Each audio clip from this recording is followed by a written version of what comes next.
Rich is the founder and CEO of Thumbraise. Yep. So, and actually before we get started, my advice to everybody watching is you should go and download that app right now while you have Rich on the phone with us. That way, if you happen to have any questions about it, you get first take on getting those answered. It's an amazing app. I downloaded it about 30 minutes ago and I'm so hyped up about it. So download it so you could at least see what the user interface looks like. And if you have questions, you could go ahead and ask Rich while we have him. Awesome. Thanks. So starting off, you just launched this last year. Is that correct?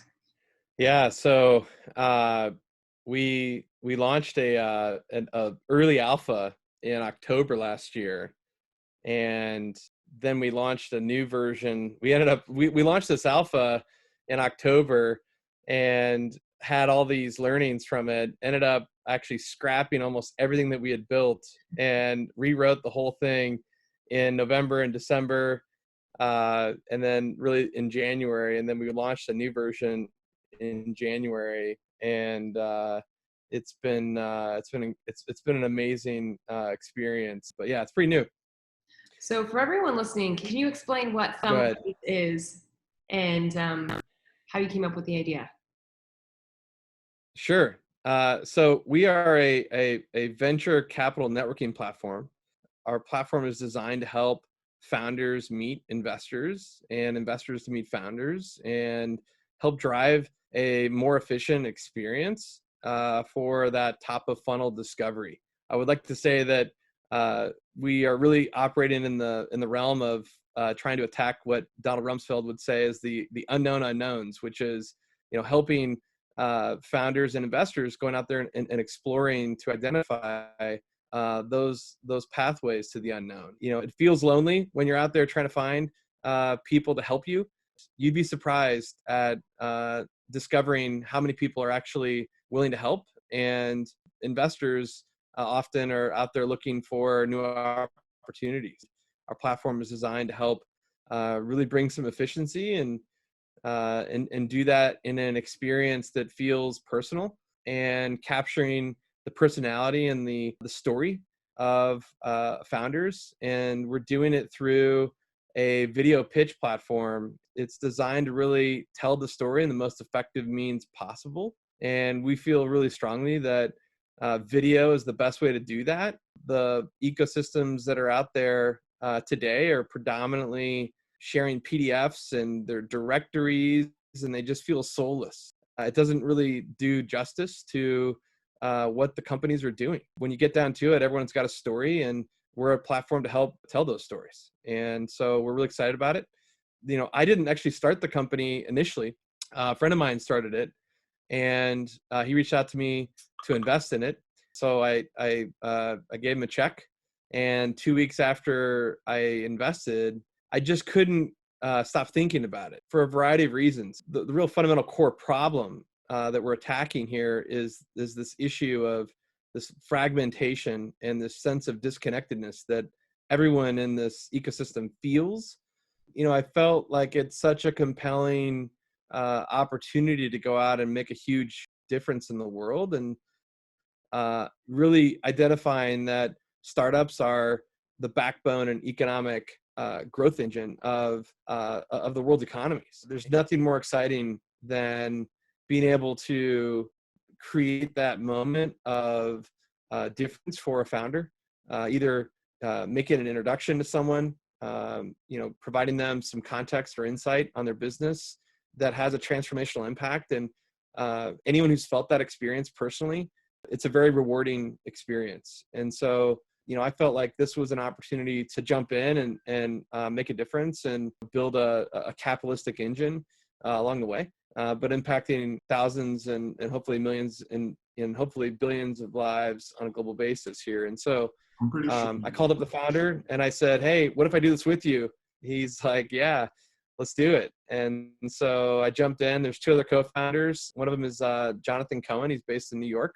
He's a friend of mine, and I met him, hired him actually as a consultant at my last company. And then my other partner is Alan Morgan, who is a an esteemed veteran venture capitalist. He used to work for the Mayfield Fund, and before that he was with Wilson Sonsini, and he was around during the dot-com boom. He was the lawyer for all the big venture capitalists in the late 90s and decided to do it. And so I've got a great team of partners, and so I joined and started this in full time in really February of last year.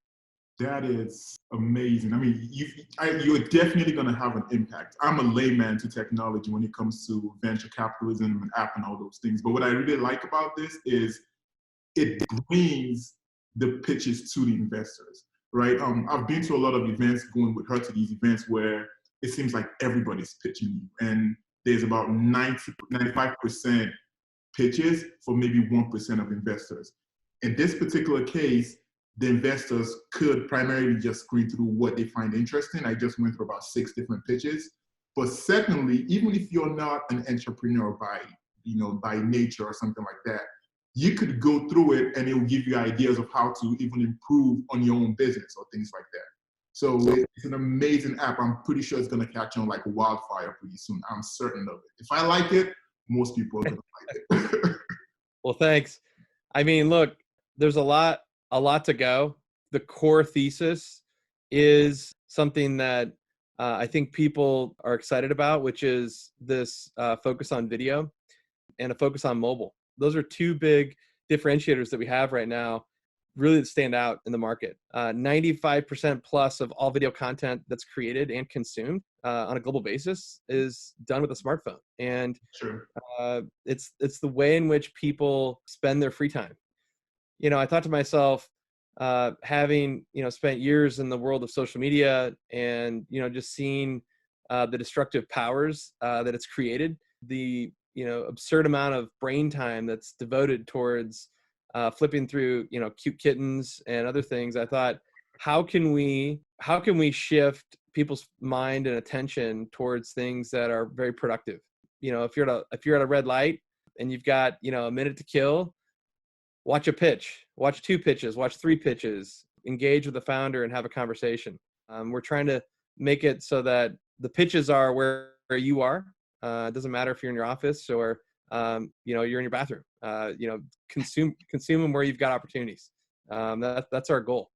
We don't want to limit any access, I think is the objective here. So since you've launched, what kind of traction have you seen? Well, initially we launched this alpha, and we got about 50 different companies on board. We got a bunch of investors on board. We saw a lot of pain points. One of the early pain points that we knew was going to be a challenge, but I think we underestimated what that challenge was, is pointing a camera at a founder and saying, go. And then just this like blank expression of, what do I say? Where do I start? Who am I talking to? And that, really was one of the core challenges that we had to think about and really understand. And what we did was we went out and we just hand filmed dozens and dozens of startups, and just going out there and actually doing this in person. And what we found was, standing behind the camera, just simply asking a question to the founder gives them the cue to then begin to talk about what they're doing. And it's a very natural experience of simply just asking questions and then recording and capturing the answer. And so we ended up scrapping everything we were doing and built the entire platform around this concept of questions and answers, allowing us to guide founders through that interviewing type experience. That saw a significant improvement in onboarding companies and getting the content on the platform.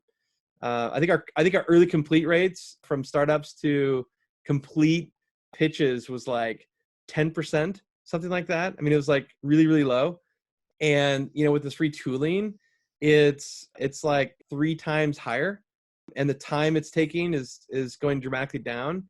We launched this in January, and we started using the platform for ourselves because we're a startup and we're out raising money. We said, hey, here's the deal.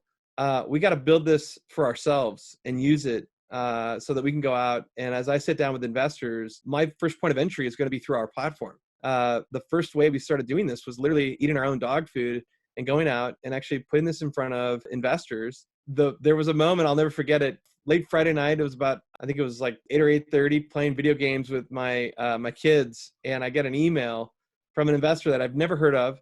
I've never reached out to or anything, connecting with me, wanting to set up a meeting. A week later, they invested. And it was this like amazing experience. It was a man on the moon moment for us. That was in January, shortly after we launched this new platform. And so, the big thing for us really recently has been this challenging experience for so many people, which is coronavirus, just decimating the ability for people to get in front of each other. And we started going out in early Q1, really hitting the market and hitting it hard, getting in front of a lot of people. And we'd present what we were doing, and we'd get all this positive feedback, and they'd say, "Great, this looks really cool, looks really interesting, but I'm not quite sure how I can integrate this with what we're doing." Literally, weeks later, I'm getting phone calls and emails from people saying, "Hey, wait a minute, actually, we need your help. How can we get this thing up and running, immediately to plug into or rescue something that we're doing or whatnot." And so, probably one of the bigger things that we're doing right now is we're powering a very large venture capital conference. It's a global event. It was supposed to be in person in Phoenix. It's a conference called Unmet. It's a group of venture capital funds, primarily focused on seed and Series A, centrally located companies throughout the U.S. It's got hundreds of companies and hundreds of investors, and we're really excited about being able to bring that to life and enable a lot of those companies and investors to come together. And so that's been really fun, and that's been probably our single biggest point of traction. With every company that we bring on, and with every investor, they're inviting other people to come in, and so we're seeing those secondary waves of impact, and people can stand up their own networks on our platform, and we can bring value to the networks they're trying to power. So it's been good timing. I'm really proud of our team for getting this platform in place that gives us a lot of flexibility and maneuvering the dynamic inputs and needs of our users. And we're trying to keep up. It's hard with a small team. That's it. That's really cool that you were able to take an entire conference and move it from an in-person event, just move the entire experience over to the app. It sounds complicated, but the spirit of these types of events, it really is foundationally focused on getting founders who are seeking funding to get in front of investors. There's a lot of programming and a lot of other things that go into a conference, but at its core, the key value prop is networking. It's being able to tell your story, be heard, and ultimately get meetings, right? And guess what? That's like the sweet spot of what we've built. There's a lot of other things for conferences that we don't support, that tools like Zoom obviously offer incredible, very powerful platform to be able to facilitate experiences like we're doing now. I can put a fireplace behind me. We can host hundreds and hundreds, if not thousands of people. We can create breakout rooms. There's all sorts of things around live concurrent programming, but what it doesn't do is really help every individual in that room to really have a well-developed and prepackaged story to tell, and allow people to navigate those. And so that's really the sweet spot that we've really focused on. And we're excited about being there at the right time and having a platform. We spoke to Andrew of Gift the Mill last week, and he said the same thing about doing a lot of stuff he did when he initially started the app for his business. How much did you have to undo with Thumbraise after you guys started? I mean, honestly, I think we ended up retooling probably 90% of it. There's a lot of things that with any sort of technology-driven business, the infrastructure and the technology that you build the business on, has these layers. There's this foundational layer of the technology decisions that you make, in terms of the infrastructure that you're building it around, the frameworks, down to the hosting decisions you're making. There's kind of the operating system level elements of it, and then there's the product driven components of it. Really, the core issues that we dealt with were foundationally completely having to rebuild all of our product around our data, thinking about how to embody what a company is trying to do, what an investor is trying to do, and how to represent that in a flexible data structure and a data platform that gives the flexibility but the power to accomplish the things that we need to do to be able to iterate quickly and react in as near real time as possible to the needs of our users. That was, I think, one of the biggest challenges that we had was our infrastructure was not set up in a way that initially, based on all the assumptions that we made, was flexible enough. I've got a team of incredible engineers, incredible product leadership, and we took a big step back. We made the decision and the investment to pretty much not pursue anything else externally, put our heads down, and just bite the painful bullet of redoing so much of what we had done. And I'm glad we made that decision because it's led to good outcomes. But you always regret decisions that you make early on, and if you're not making enough decisions. And we made decisions to move quick and to try and get some things done, but ultimately, obviously, redoing them. That's what you do. So it sounds like that is a common theme with entrepreneurs when you build something and find yourself having to undo majority of what you build as far as programming goes. What would be your advice to especially new founders who don't have necessarily the capital to restructure and 90% of what they built? What advice would you give them to, at least get it to as close as perfect as possible, where they don't have to spend a whole lot of money on trying to fix it? Keep it as simple as possible. Preempt the need to make changes. And I'd almost argue, if you're in a situation where it's, I'll call it like read-only mode, where you have the ability as an entrepreneur to kind of fake it till you make it and develop a platform that looks cool, but, behind the scenes is maybe a type form and, a static web page. Do that as long as you possibly can, because it's going to be the fastest way for you to actually get through, reacting and changing. And so much of it is just communication, messaging, sequencing, all of those things that you're trying to decipher in the product market fit. Try and emulate that as much as humanly possible before you have to go out and put, pen to paper on writing code and really getting into some beefy expenses and infrastructure overhead, because all of that, it's going to make it really hard to change down the road. I think it varies by company, but I would try and do everything you can to emulate the product. I mean, even features in our platform, like there's pieces of the code that we just hand off to a type form that loads a web page inside of our app, because we haven't even thought about how those screens are going to work. It's like, all right, well, we know we got to collect this field and that field, like just throw it into a type form and we'll figure it out. But it's like, just get your critical path, and don't invest in time and energy in the leaves on that path. So do you think your longstanding history with learning how to code helped inform building this? Yeah. So I've got a background in tech. I started my career as an engineer, being able to really kind of think about how technology can be used to solve problems. It's always been probably my biggest strength that I've relied on is operating within companies that are technology enabled and being able to really kind of triangulate how the business needs can be served through the creative use and application of technology.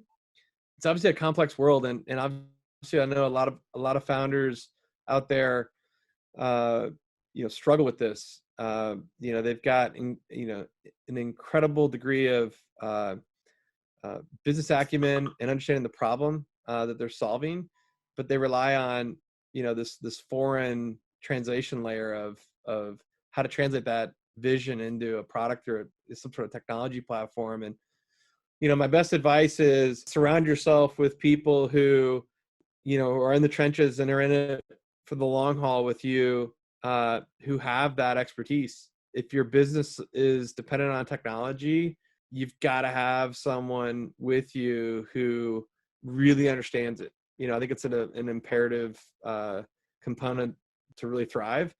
I think it's incredibly important to have all of the other skills that stand outside of technology, and balance it out. Because technology is not going to get you all the way there. There's so many other things that are critical to solve for. So it's a benefit, but it's not the only thing that I think is necessary. And there's ways for you to augment that. My question for you, Rich, is: are you from St. Louis or you're a transplant? I'm not. I grew up in Illinois, about 4 hours north of here. In a small town called Galesburg. My wife is from here. You ruined my next question, which was going to be, where did you go to high school? But I'm just well, I went to Galesburg High School. No, but I lived in Atlanta for 10 years before I moved to St. Louis. My wife is from here, and so a very common thing is to move to St. Louis for your wife. I've met a lot of other husbands who've done the same thing. So I would say that I'm an imported husband. But I love it here. It's a great city to live in. It's easy, and it's a great place to raise a family. I can agree with you. I'm an imported husband too, literally, literally. But since you've been in St. Louis, as far as starting a business in St. Louis goes, how does it compare to other cities you've been in, like Atlanta, for instance? I started working professionally as a kid from my hometown, which was a tiny little town, and that was very difficult. But I moved to Atlanta when I was. My parents moved there when I was 17. Really when the internet was starting, and it was a great experience. Atlanta is massive. It was a growing, booming town, and I was there for about 10 years, and I moved to St. Louis in 2007 to join a startup.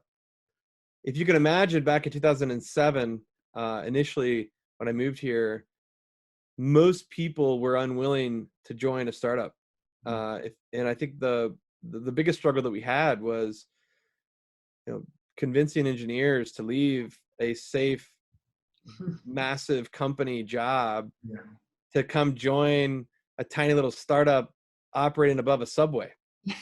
And telling them this is a great idea. And typically what would happen is we'd maybe get some interest, and then that engineer or hire would start socializing the concept to their spouse. And it's like, are you crazy?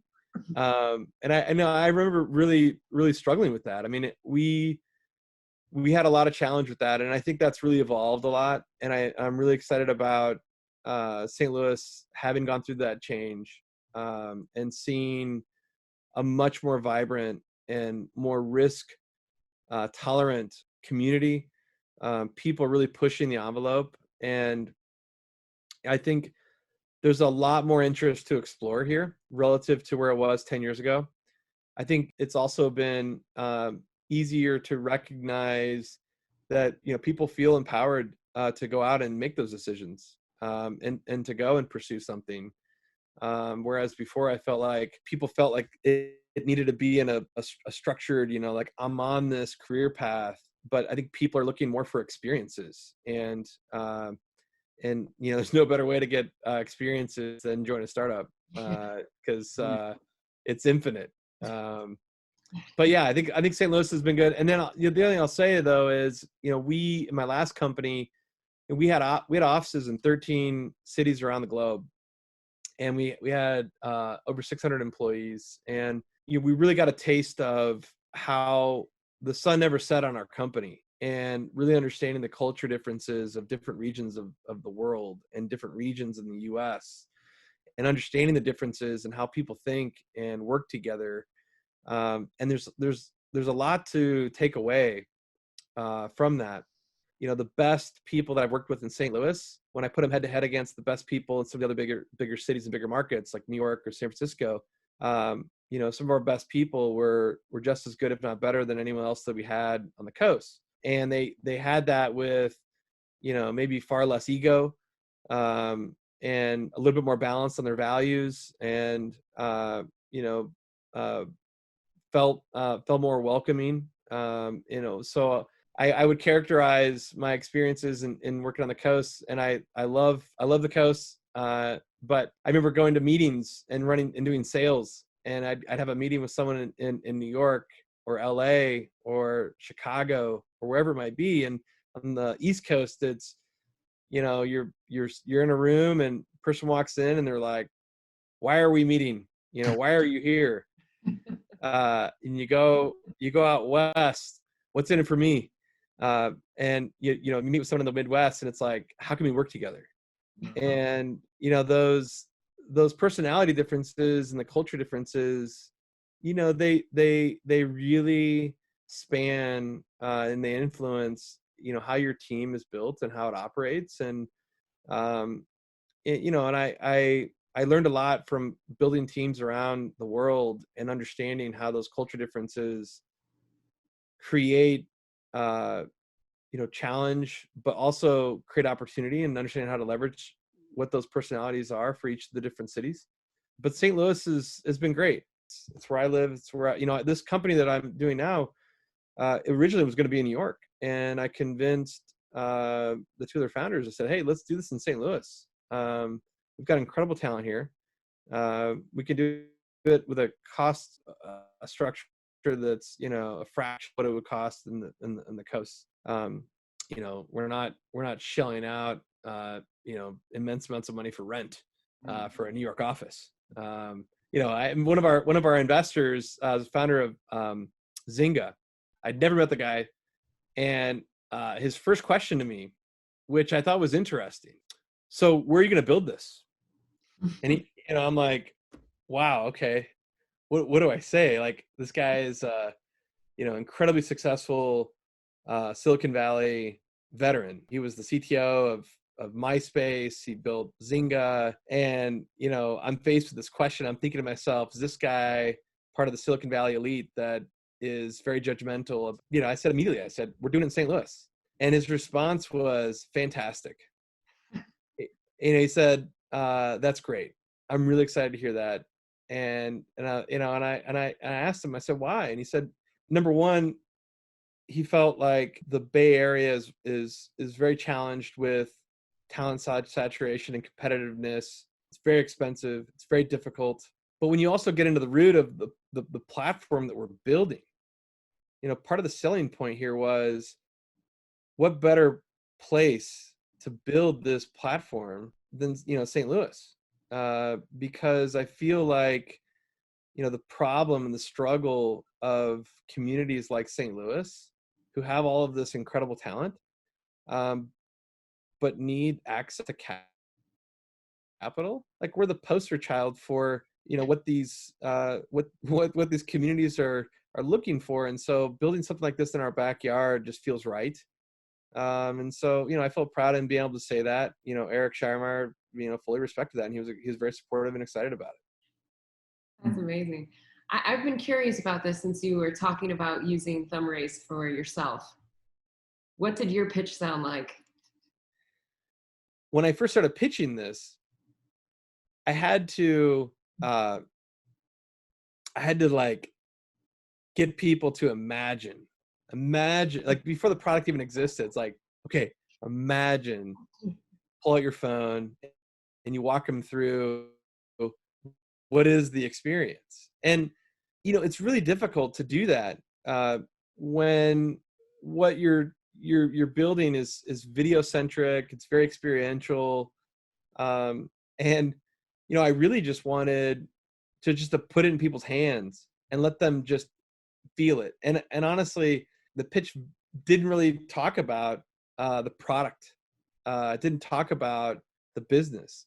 It really just talked about some of the things that we talked about here, which are the core issues that, we're trying to tackle. And, I'd say things like, your problem's not trying to find the 10 companies you want to invest in. The problem is, finding and weeding through the 100,000 that you don't. And, being able to do that effectively and efficiently is kind of the core challenge. And so the moment you put this in your hand is the moment that it clicks and you're like, oh, I got it. And then, at that moment, a picture is painted and the relevance. And so it's very short. It was like 60 seconds long, honestly, like really short. And it was designed, actually, I have a handful of papers, and I open it up and I say something along the lines of, are you still consuming your pitches, going through email and PDFs? And I take the stack of papers and I just throw it at the camera. One of those. And it's like, it's comical, but it's also just designed to just kind of set the mode of like, this is alive.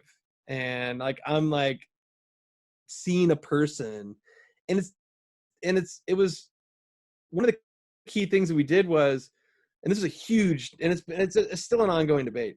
What do we do? Do we do portrait mode videos, or do we do landscape? I mean, it's got almost as much deep rooted passion, between, debates of iPhone versus Android. It's like, but what we discovered was doing it like a portrait video feels very personal. It feels like I'm having a FaceTime type exchange. That is really where we landed. And the first pitch that we did, I've got tons of cool nerdy camera gear and sound equipment, and we made this like absolutely ridiculously overproduced, high quality 4K, 50 millimeter with 1.2 aperture, like awesome, background blur, just looks great. But it didn't feel like approachable and real. And so we've opted to actually go towards just recording on your phone. And so that's where it's evolved. And we want it to be casual and more kind of on the go, instead of it feeling like you got to go get a studio. So anyway, that's kind of how we did it. If you could go back to your younger self, what advice would you give yourself with what you know now? No question, for me, spend more time learning the things that you probably don't value initially, which are finance, accounting, getting into really understanding dynamics around cash flow, contracting, negotiating, all the things that, for me, like I started my career very focused on engineering and technology. My goal and my benchmark of success was, how to become, the best, nerdiest expert on Java or, some cool new data platform. And like, that was my focus. And I had complete blinders on finance, accounting, all these other things. And I had to learn those on the battlefield. I thought to myself, I remember when I was younger thinking like, oh, when I'm in college, I should take some finance and those types of things. I'm like, this just doesn't sound very cool. I'm not going to do it. And I regret that. That's actually one of the few regrets that I have, was going into some of those experiences blind. But now having learned that, I feel immensely more equipped at navigating those challenges. But definitely, understanding finance and accounting and all the back office things of what a business needs is super important. The not fun stuff. Yeah. Did I say that out loud? Well, also, just for the record, I think this is amazing that you essentially had opportunities and you never got a college degree because you just decided to go pursue the opportunities. Is that right? True. Yeah, I dropped out of college 3 times, and I never finished. I'm really good at doing that. Yeah, no, I dropped out of college my sophomore year because I didn't have any money for college, and my parents didn't have the money, and I had the ability to go make money, and so I quit school to go focus on a startup in 2000. That was obviously a tough decision. Looking back at it, it was an incredibly valuable decision.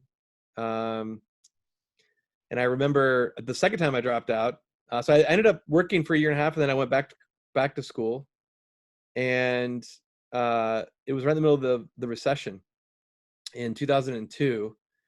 And all of my friends that were graduating the year I was supposed to have graduated from college were not getting job offers. No one had job offers. And I had a company that I was working with that I consulted with.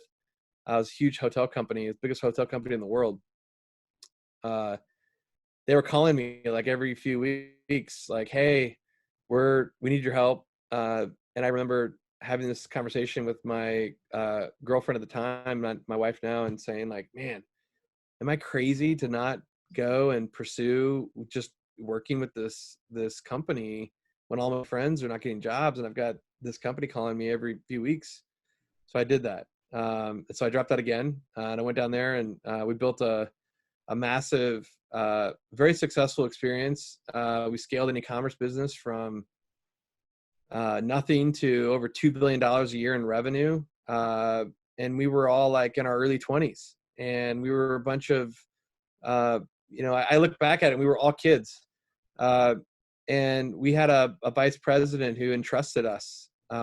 And, we built a business that, people just didn't know how to do back then. We all had to do it from scratch. I mean, back in the early 2000s, no one knew what the playbook was. There was no playbook. There was no off-the-shelf software for you to go use to go split test, or I mean, none of that existed. We had to code it all by hand, and we had to think it up.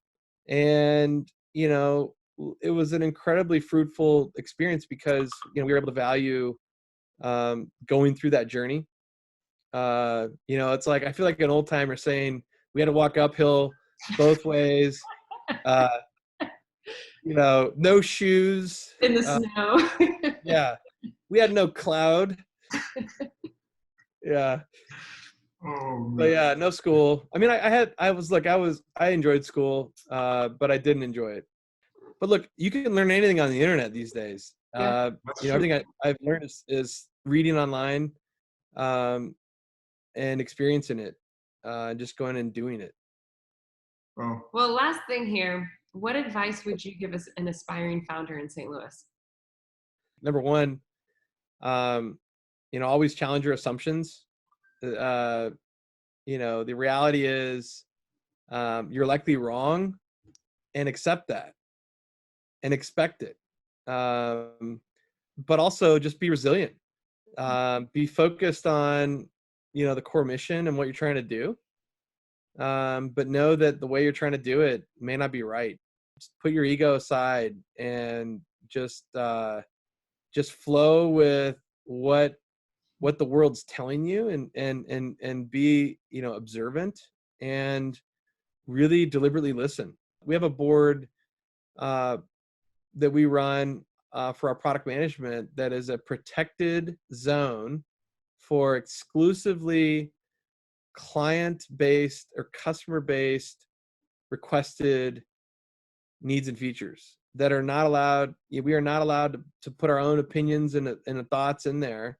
They are things that the market is telling us. And those things are incongruent with certain things that we ourselves initially thought the way we should do things. But we check our egos at the door to make sure that we're listening and reacting. And so I think it's a really important thing. I learned that the hard way. So always be listening, always be curious, always be exploring, never feel content. And I think the last thing I'd say is, cultivate a network of relationships. Relationships give you a network of shared experiences or access to other people's experiences. And those experiences are, the ability for you to not have to experience those things yourself, and to learn from other people's time and experiences. And You're not going to get that unless you invest the time and energy. And, you know, often relationships that you start, you think to yourself, is this worth my time? And you'd be surprised at how many people's lives come back to affect you in ways that you never thought. Just because someone doesn't have a title or is immediately adding value to you, or you think like, where are they going to add value to my life? Take the time to meet that person and talk to them and listen, because guess what?